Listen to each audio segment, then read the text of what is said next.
The Chronicles of Narnia by C.S. Lewis. Book 1. The Lion, the Witch, and the Wardrobe. Chapter 15.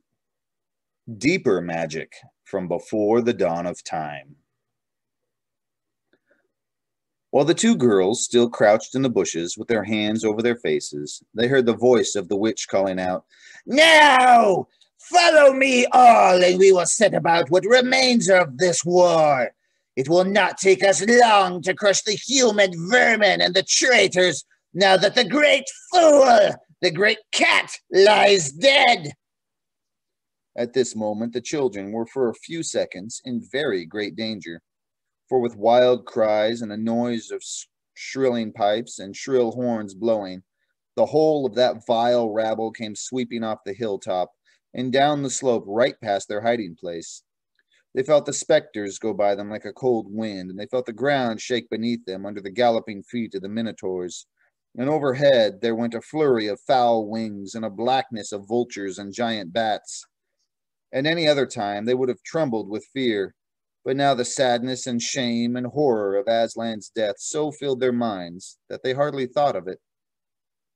As soon as the wood was silent again, Susan and Lucy crept out onto the open hilltop. The moon was getting low, and thin clouds were passing across her. But still they could see the shape of the lion lying dead in his bonds. And down they both knelt in the wet grass and kissed his cold face and stroked his beautiful fur, what was left of it, and cried till they could cry no more. And then they looked at each other and held each other's hands for mere loneliness and cried again, and then again were silent. At last Lucy said, "I can't bear to look at that horrible muzzle. I wonder, could we take it off?" And so they tried, and after a lot of working at it, for their fingers were cold, and it was now the darkest part of the night, they succeeded. And when they saw his face without it, they burst out crying again, and kissed it, and fondled it, and wiped away the blood and the foam as well as they could. And it was all more lonely and hopeless and horrid than I know how to describe. "I wonder, could we untie him as well?" said Susan presently. But the enemies, out of pure spitefulness, had drawn the cords so tight that the girls could make nothing of the knots. I hope no one who reads this book has been quite as miserable as Susan and Lucy were that night. But if you have been, if you've been up all night and cried till you have no more tears left in you, you will know that there comes in the end a sort of quietness. You feel as if nothing is ever going to happen again. At any rate, that was how it felt for these two. Hours and hours seemed to go by in this dead calm, and they hardly noticed that they were getting colder and colder. But at last Lucy noticed two other things. One was that the sky on the east side of the hill was a little less dark than it had been an hour ago. The other was some tiny movement going on in the grass at her feet. At first she took no interest of this. What did it matter? Nothing mattered now. But at last she saw that whatever it was had begun to move up the upright stones of the stone table, and now, whatever they were moving about on Aslan's body. She peered closer. They were little gray things. "Ugh!" said Susan from the other side of the table. "How beastly! There are horrid little mice crawling all over him. Go away, you little beasts!" And she raised her hand to frighten them away. "Wait!" said Lucy, who had been looking at them more closely still. "Can you see what they're doing?" Both girls bent down and stared. "I do believe," said Susan. "But how queer! They're nibbling away at the cords." "That's what I thought," said Lucy. "I think they're friendly mice. Poor little things. They don't realize he's dead. They think it'll do some good, untying him." It was quite definitely lighter by now. Each of the girls noticed for the first time the white face of the other. They could see the mice nibbling away, dozens and dozens, even hundreds of little field mice. And at last, one by one, the ropes were all gnawed through. The sky in the east was whitish by now, and the stars were getting fainter, all except one very big one low down on the eastern horizon. They felt colder than they had been all night. The mice crept away again.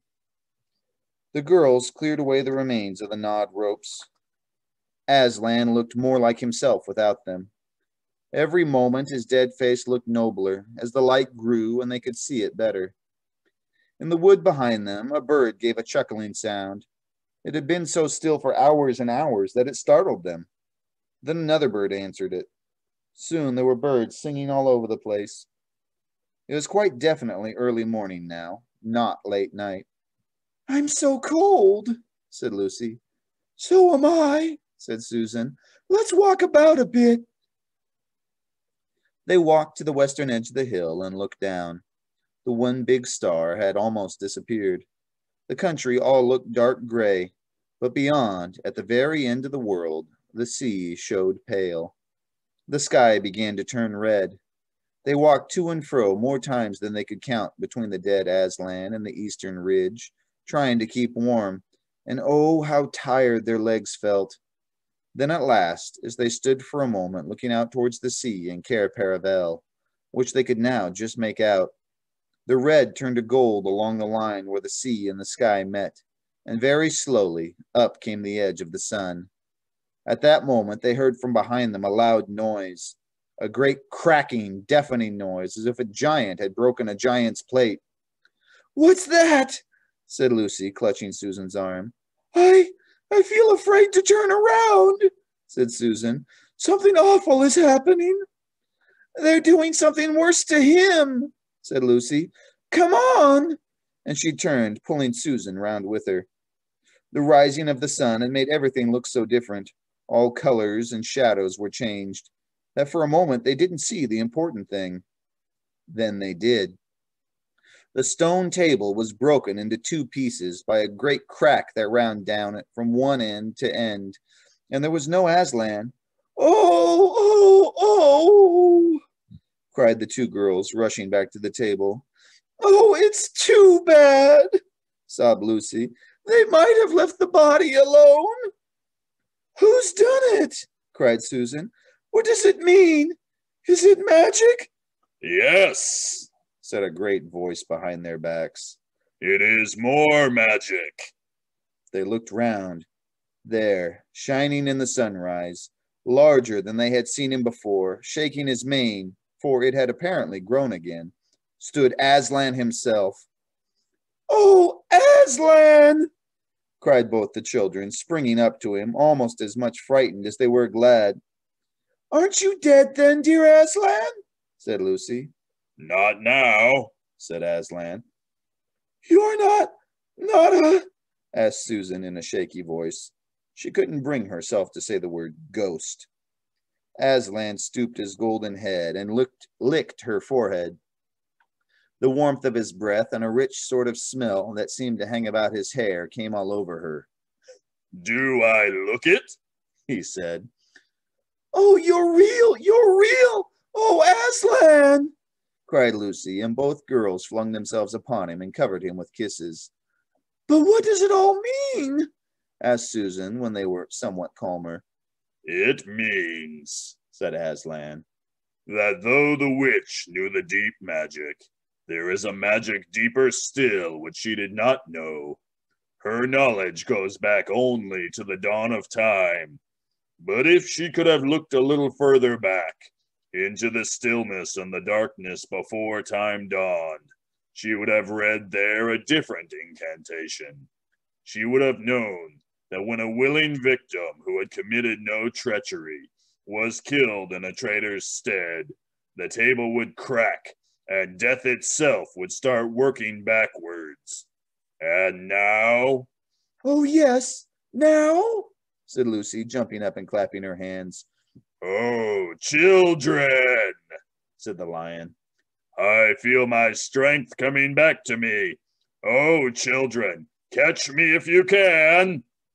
He stood for a second, his eyes very bright, his limbs quivering, lashing himself with his tail. Then he made a leap high over their heads and landed on the other side of the table. Laughing, though she didn't know why, Lucy scrambled over it to reach him. Aslan leaped again. A mad chase began. Round and round the hilltop he led them, now hopelessly out of their reach, now letting them almost catch his tail, now diving between them, now tossing them in the air with his huge and beautifully velveted paws, and catching them again, and now stooping unexpectedly so that all three of them rolled over together in a happy, laughing heap of fur and arms and legs. It was such a romp as no one has ever had except in Narnia, and whether it was more like playing with a thunderstorm or playing with a kitten, Lucy could never make up her mind. And the funny thing was that when all three finally lay together, panting in the sun, the girls no longer felt in the least tired or hungry or thirsty. "And now," said Aslan presently, "to business. I feel I am going to roar. You had better put your fingers in your ears." And they did. And Aslan stood up, and when he opened his mouth to roar, his face became so terrible that they did not dare to look at it. And they saw all the trees in front of him bend before the blast of his roaring, as grass bends in a meadow before the wind. Then he said, "We have a long journey to go. You must ride on me." And he crouched down, and the children climbed on to his warm golden back, and Susan sat first, holding on tightly to his mane, and Lucy sat behind, holding on tightly to Susan. And with a great heave, he rose underneath them and then shot off, faster than any horse could go, downhill and into the thick forest. That ride was perhaps the most wonderful thing that happened to them in Narnia. Have you ever had a gallop on a horse? Think of that, and then take away all the heavy noise of the hoofs and the jingle of the bit, and imagine instead the almost noiseless padding of the great paws.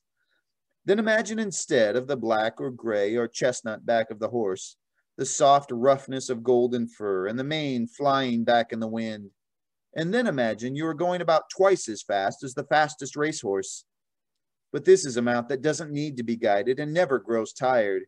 He rushes on and on, never missing his footing, never hesitating, threading his way with perfect skill between tree trunks, jumping over bush and briar and the smaller streams, wading the larger, swimming the largest of all. And you are riding not on a road, nor in a park, nor even on the downs, but right across Narnia in spring, down solemn avenues of beech and across sunny glades of oak, through wild orchards of snow-white cherry trees, past roaring waterfalls and mossy rocks and echoing caverns, up windy slopes alight with grouse bushes, and across the shoulders of heathery mountains and along giddy ridges and down, down, down again into wild valleys and out into acres of blue flowers. It was nearly midday when they found themselves looking down a steep hillside at a castle, a little toy castle it looked from where they stood, which seemed to be all pointed towers. But the lion was rushing down at such a speed that it grew larger every moment, and before they had time even to ask themselves what it was, they were already on a level with it. And now it no longer looked like a toy castle, but rose frowning in front of them. No face looked over the battlements, and the gates were fast shut, and Aslan, not at all slacking his pace, rushed straight as a bullet towards it. "The witch is home!" he cried. "Now, children, hold tight!" Next moment, the whole world seemed to turn upside down, and the children felt as if they had left their insides behind them, for the lion had gathered himself together for a greater leap than any he had yet made, and jumped, or you may call it flying rather than jumping, right over the castle wall. The two girls, breathless but unhurt, found themselves tumbling off his back in the middle of a wide stone courtyard full of statues.